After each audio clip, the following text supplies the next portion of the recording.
তীব্র দাবদাহে নাকাল ইউরোপের বিভিন্ন দেশ। অসহনীয় গরমে কর্মীদের ঘরের বাইরে কাজ না করার নির্দেশ দিয়েছেন গ্রিস সরকার।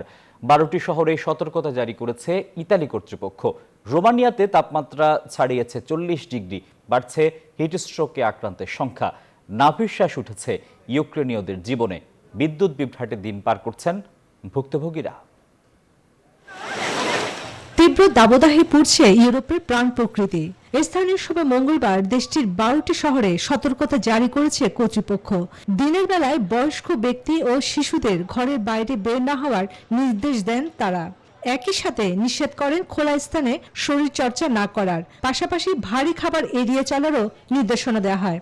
আবহাওয়া অধিদপ্তর জানায় বৃহস্পতিবারের মধ্যে তাপমাত্রা 42 ডিগ্রি সেলসিয়াস হতে পারে। চলতি সপ্তাহে অসহনীয় গরমে বিপর্যস্ত রোমানিয়ার বাসিন্দারা। নষ্ট হয়ে যাচ্ছে বুকারেস্টের ব্যবসায়ীদের পণ্য। ইতিমধ্যে তাপমাত্রা 42 ডিগ্রি ছাড়িয়ে যাওয়ার পূর্বাভাস দিয়েছে আবহাওয়া দপ্তর। বেশ কয়েকটি শহরে জারি করা হয়েছে রেড অ্যালার্ট।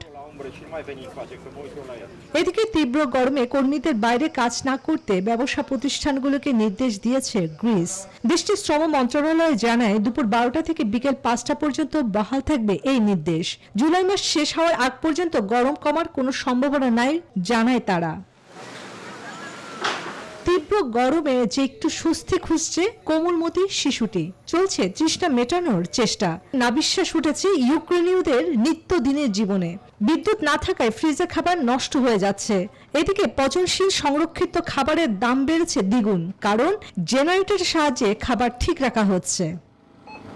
নতুন এক্সপেল এর নতুন ফর্মুলা আরপিএম এর ডুয়েল অ্যাকশনে ঘরের মশা বাঁচবে না, বাইরের মশা আসবে না। ভারী বৃষ্টিতে ভেঙে গেছে যুক্তরাষ্ট্রের ইলিনয় অঙ্গরাজ্যের রাস্তাঘাট। অন্যদিকে ভারী বৃষ্টির কারণে বন্যা দেখা দিয়েছে কানাডার টরন্টো শহরে। একটি বিদ্যুৎ উৎপাদন কেন্দ্রে পানি ঢুকে পড়ায় বিদ্যুৎ বিচ্ছিন্ন হয়ে পড়েছে শহরের প্রায় 1.5 লাখ বাসিন্দা। চন্দ্রানী চন্দ্রা, নিউজ 24।